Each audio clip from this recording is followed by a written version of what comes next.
L'actrice Rachel Zegler, qui incarnera Blanche-Neige dans le prochain remake en live-action de Disney, est devenue dernièrement l'une des personnalités les plus détestées d'Hollywood. Et ce ne sont pas les dernières déclarations qui sont sorties qui vont la rendre plus sympathique aux yeux du grand public.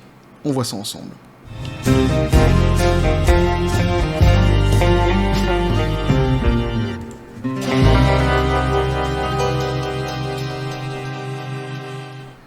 Alors déjà qu'avec les photos qui avaient fuité du fameux tournage de ce remake en live-action, on s'attendait pas à un spectacle fabuleux, mais alors ici, l'actrice principale a réussi le tour de force de se faire détester du grand public, petit qu'a fait les copains.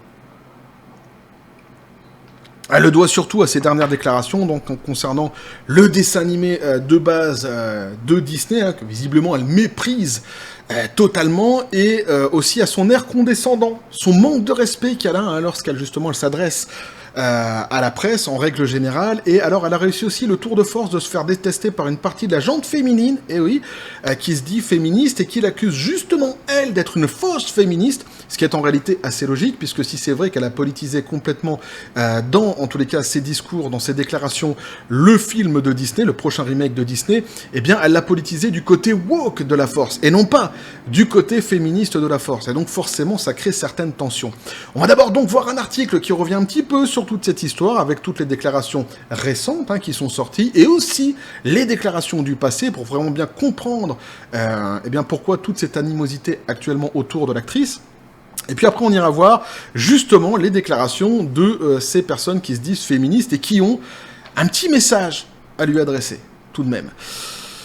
Et donc on nous dit, Rachel Zegler dit que le prince a traqué Blanche-Neige dans le film original, révèle que la version en live-action n'est vraiment pas du tout une histoire d'amour. Alors ça te plante le décor d'entrée, ici, puisque donc elle nous explique que le prince a traqué Blanche-Neige dans le dessin animé. Eh ouais. Alors la prochaine actrice de Blanche-Neige, Blanche-Neige,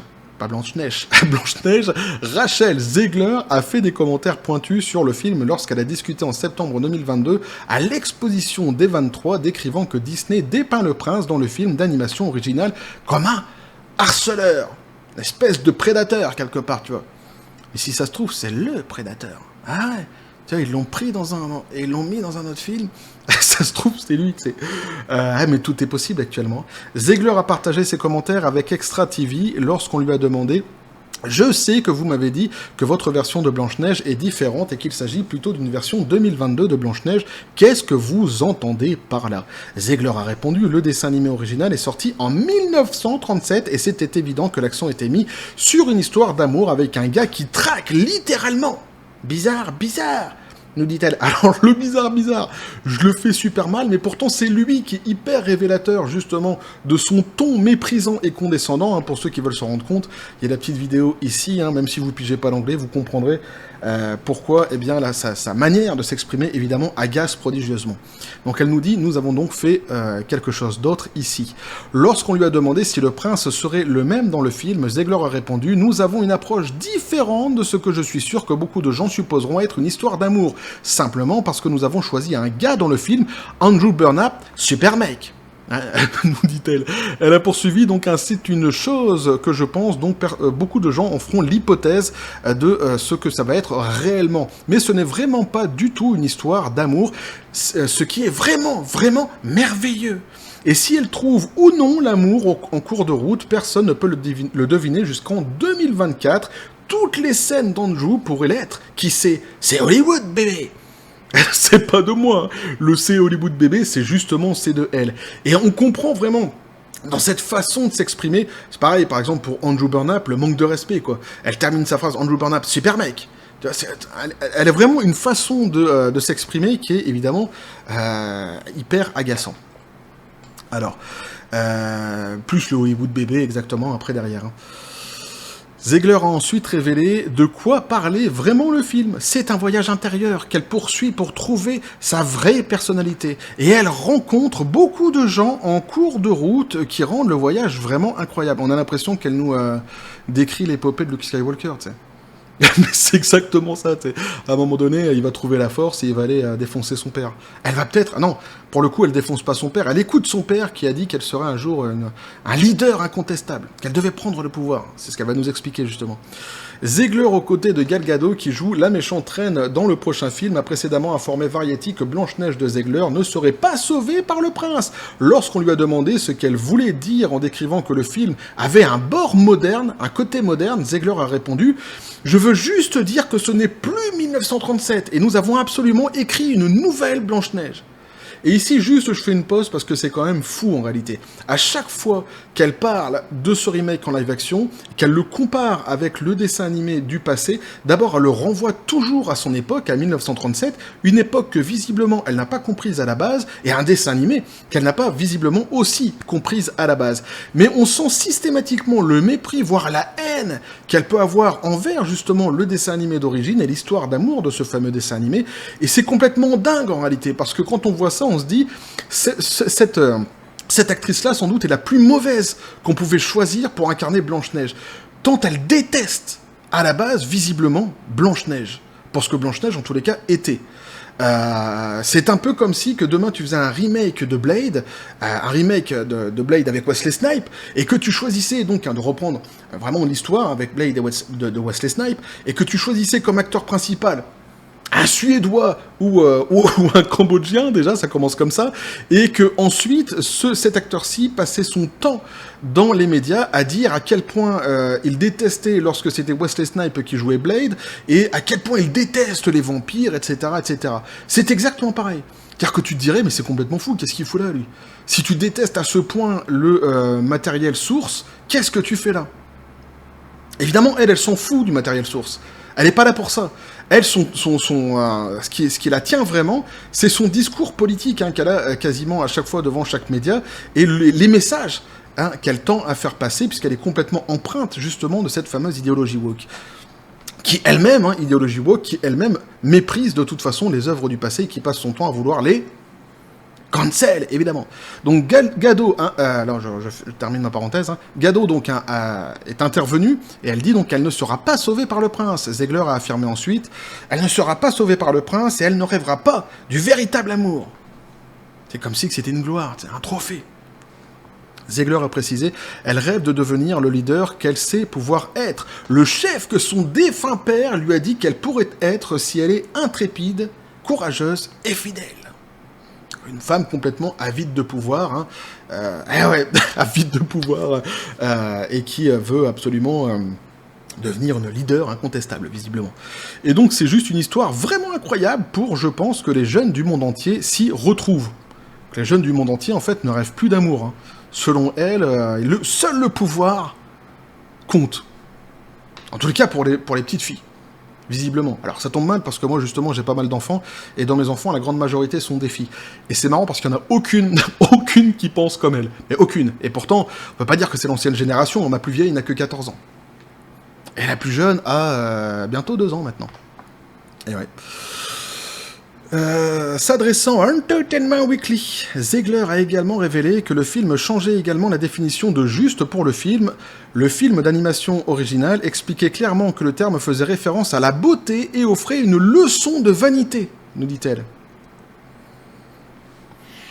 Ce ne sera plus la définition du film de ce live-action, nous a donc dit Ziegler. Elle a expliqué la réalité que le dessin animé a été réalisé il y a 85 ans, donc toujours, elle renvoie toujours l'histoire de Blanche-Neige au passé, systématiquement, et qu'il est donc extrêmement daté en ce qui concerne l'idée que les femmes occupent des rôles de pouvoir, et ce à quoi une femme est digne dans le monde. Alors c'est dingue parce qu'en fait, donc, elle oppose les époques, en expliquant que son époque à elle est forcément la meilleure, mais elle est la meilleure pourquoi? Pour justement, alors au-delà du rôle de la femme, pour ce qu'elle nous dit ici, l'idée que la femme, son idée à elle de la femme justement actuellement dans le monde. Le problème, c'est que justement cette définition de la femme, ce n'est que la sienne. Ce n'est que la sienne. C'est pas parce qu'elle a décidé que la femme devait être comme ça que c'est forcément mieux que déjà dans le passé, que ce qu'il y avait dans le passé. Sur certains points, sans doute, oui, mais sur d'autres, on pourra en discuter, et surtout, en fait, cette vision lui appartient totalement, elle n'a pas à l'imposer aux autres. Et justement, on arrive toujours dans ce côté woke de la force qui est persuadé de détenir la lumière absolue et qui veut enseigner, éduquer le monde à coup de bâton, presque j'ai envie de dire, sur ce qu'ils pensent eux avoir trouvé comme vérité. Et ici, c'est exactement ça. C'est pour ça que je dis, elle politise complètement en fait les débats, et elle est complètement du côté woke de la force. Et donc, quand nous sommes venus à réimaginer le rôle réel de Blanche-Neige, il ne s'agissait plus d'être la plus belle, la plus belle d'entre elles, c'est-à-dire que maintenant, nous voulions qu'elle soit la plus juste, et qu'elle peut devenir un leader fantastique. Ziegler a poursuivi, en réalité... Et la réalité, et vous savez, Blanche-Neige doit apprendre beaucoup de leçons sur la prise de pouvoir avant de pouvoir prendre le pouvoir sur un royaume. Ouais, il y a un côté, tu vois, d'un côté, t'as l'épopée du Luke Skywalker dans le voyage, et puis de l'autre côté, t'as le côté Sith aussi de la Force, et tu dois d'abord apprendre le pouvoir pour prendre le pouvoir après. Puisque l'élève Sith finit toujours par tuer son maître, évidemment. Yado, qui joue la méchante reine, a ajouté...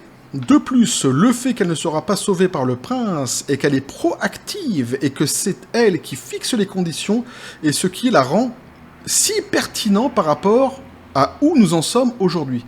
Mais là, encore une fois, c'est toi qui le dis. C'est ta façon de voir les choses. Toi, tu trouves que ça, c'est pertinent. C'est pas une vérité absolue. Alors que Ziegler a affirmé à plusieurs reprises que le film d'animation originale de 1937 était daté. Elle a révélé à Entertainment Weekly qu'elle ne l'avait pas vu depuis qu'elle était enfant avant d'être choisie pour le film. J'avais peur du dessin animé original, je pense que je l'ai regardé une fois, elle pense, on n'en est même pas sûr, et que je ne l'ai plus jamais regardé après. Je suis tellement sérieuse, je l'ai regardé une fois, puis je suis allé faire un tour à Disney World qui s'appelait Snow White Scary Adventures. Ça ne ressemble pas à quelque chose qu'un petit enfant aimerait. J'en ai été terrifié. Je n'ai plus jamais revu Blanche-Neige. Mais là, encore une fois, tu vois, on va pas se moquer parce que c'est possible en réalité. Ça dépend des sensibilités de chacun. Bon, moi, j'ai jamais vu une de mes filles qui a été choquée en regardant Blanche-Neige, à part justement après venir me casser les oreilles avec les chansons du dessin animé. C'était la seule chose que j'avais gagnée en leur faisant voir évidemment ce dessin animé. Mais peut-être que elle, en réalité, tu vois, ça lui a fait ce qu'elle raconte. Mais c'est sa sensibilité à elle, c'est son interprétation à elle. Et une fois de plus, ici, en réalité, on est dans l'individualisme complet. C'est-à-dire que ce qu'elle a ressenti, elle, c'est ce qui est vrai pour tout le monde. C'est pas sujet à débat. C'est quand même assez incroyable. Elle a ensuite dit, donc, alors je l'ai regardé pour la première fois depuis probablement 16-17 ans quand je faisais ce film. Et donc maintenant, on va aller voir les fameuses déclarations de certaines personnes, justement, qui se disent féministes sur les réseaux sociaux.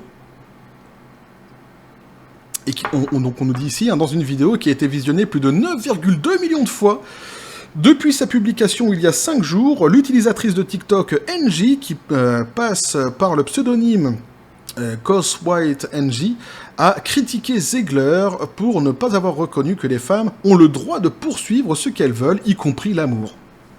Tout simplement, c'est exactement ce que j'étais en train de dire. Ce n'est pas anti-féministe, nous dit-elle, de vouloir tomber amoureux, de vouloir se marier, de vouloir rester à la maison, d'être doux, de vouloir être une femme au foyer. Aucune de ces choses ne vous rend moins précieuse en tant qu'une personne ou une femme, a déclaré NJ, dans une vidéo assemblée avec un extrait de l'interview de Ziegler dans Variety. Critiquer la princesse Disney n'est pas féministe. Toutes les femmes ne sont pas des leaders. Toutes les femmes ne veulent pas être des leaders. Toutes les femmes ne veulent pas ou n'ont pas soif de pouvoir. Et ce n'est pas grave, a poursuivi Angie dans la vidéo. Mais évidemment, il y a multitude justement comment je pourrais dire, comme pour les hommes d'ailleurs, multitude d'hommes et multitude de femmes. Tous ne se ressemblent pas, évidemment. Et justement, c'est pour ça que je disais que le fait qu'elle nous parle de ce qu'elle a ressenti et qu'elle en fait justement une vérité établie pour tout le monde, évidemment, ça clôt tous les débats. Et ça empêche justement aux autres de pouvoir s'exprimer. C'est exactement ce qu'ici, cette jeune femme nous dit. Penser qu'une femme a moins de valeur parce qu'elle tombe amoureuse et parce qu'elle accepte l'aide de quelqu'un, au lieu de diriger les filles pour résoudre des problèmes, n'est pas féministe, a-t-elle ajouté. Une autre vidéo publiée par un utilisateur de TikTok a appelé Ziegler pour avoir accepté le rôle principal malgré son dédain pour le personnage. Si vous détestez autant l'original, pourquoi voudriez-vous faire le remake? S'il vous plaît, faites en sorte que cela ait du sens, a déclaré l'utilisateur de TikTok dans sa légende. Mais là, je suis complètement d'accord. C'est ce que je disais, c'est vraiment l'actrice la plus mal choisie, justement, pour incarner Blanche-Neige, tant elle déteste le matériel source. Je ne pense pas avoir jamais vu une princesse Disney aussi condescendante et suffisante de ma vie. Ouais, c'est exactement ce que je disais aussi, hein. A déclaré l'utilisatrice de TikTok dans sa vidéo. Elle nous a donné l'impression que les femmes n'ont d'importance que si elles détestent l'amour, détestent tout type de romance, et nous n'existons que pour prospérer et être leader. Ouais, c'est tout à fait ça. C'est exactement cela. Donc voilà ce que pouvaient nous dire donc ici les articles. Vous aurez compris pourquoi justement il y a cette animosité qui s'est créée autour de ce personnage-ci, hein, de cette jeune fille, tout simplement à cause, ici comme certains l'ont dit dans leur déclaration, à cause de son air condescendant, son mépris, son manque de respect pour le matériel source, mais aussi et surtout sa campagne politique, hein, qu'elle est en train de mener effectivement. Personne n'est dupe, tout le monde a bien compris qu'ici elle est en train d'essayer de faire passer les messages woke, et c'est assez quand même, pour le moins, agaçant, énervant, d'autant qu'en plus c'est largement sujet à débat. On le voit ici dans des réponses qui lui ont été faites, qui étaient quand même assez pertinentes, en disant écoute, c'est pas parce que toi tu penses comme ça que toutes les femmes du monde doivent penser exactement comme toi. C'est pas parce que toi tu penses que l'amour c'est quelque chose de mauvais que les autres doivent penser que l'amour c'est quelque chose de mauvais. Ce qui est quand même assez dingue d'ailleurs qu'on soit arrivé dans cette époque-ci où il y a depuis toujours en réalité l'amour ça a toujours été quelque chose de une émotion salvatrice, quelque chose que tout le monde recherche, hein, justement pour essayer de se compléter dans sa vie, voilà, tout simplement.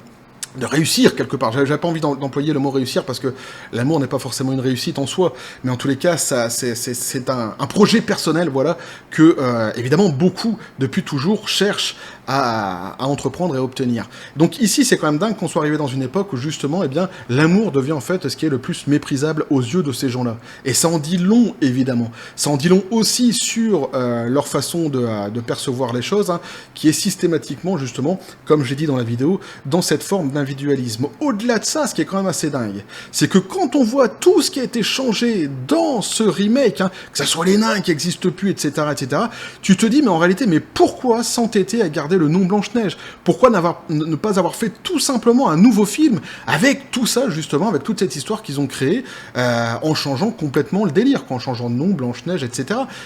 Quelque part, si vraiment tu voulais imposer une façon de voir, pourquoi n'avoir pas eh bien, créé quelque chose de nouveau? Alors on a la réponse quelque part, on le sait maintenant depuis un moment, c'est-à-dire qu'ils aiment surfer justement sur des licences qui sont connues. Pourquoi? Parce que ça leur permet justement de pouvoir bénéficier d'une certaine fanbase, hein, qui existe justement sur ces fameuses œuvres à la base, pour espérer s'en sortir mieux lorsque les productions sortent, que ce soit au cinéma ou sur leur plateforme de streaming. Ce qui est dingue, c'est que jusqu'ici, on a compris que justement ce procédé n'a jamais fonctionné, parce qu'au contraire, ils ont fini toujours par travestir ces fameuses œuvres, ils ont toujours fini par trahir cette fameuse fanbase, et qu'à la fin, ils ont systématiquement payé le prix de ces orientations politiques et de ces changements, justement dans les salles ou sur les plateformes de streaming avec les téléspectateurs qui ne regardent pas ces fameuses offres et les gouffres financiers qui s'accumulent actuellement chez Disney. On avait vu en plus dernièrement le boycott qui était en train de s'organiser autour de Disney à cause d'un partenariat qu'ils ont entrepris aussi, hein, dans une précédente vidéo justement j'en avais parlé. D'ailleurs, j'avais oublié de dire ça, je fais juste une petite parenthèse, le sujet de cette vidéo, hein, sur justement le partenariat malheureux de Disney et l'appel au boycott, ça m'avait été suggéré par plusieurs personnes, je l'avais noté sur un papier, j'avais oublié de le dire quand j'ai fait les vidéos, il y avait Olivier, Amy, etc., enfin certains qui étaient sur le Discord, d'autres sur Twitter justement qui m'avaient suggéré ce sujet, et évidemment je vous en remercie tous vivement. Donc voilà, quoi, je trouve que, en tous les cas, pour revenir sur le sujet principal, je trouve que tout cela est quand même assez dingue, et le mépris qu'elle récolte, il est quand même assez mérité.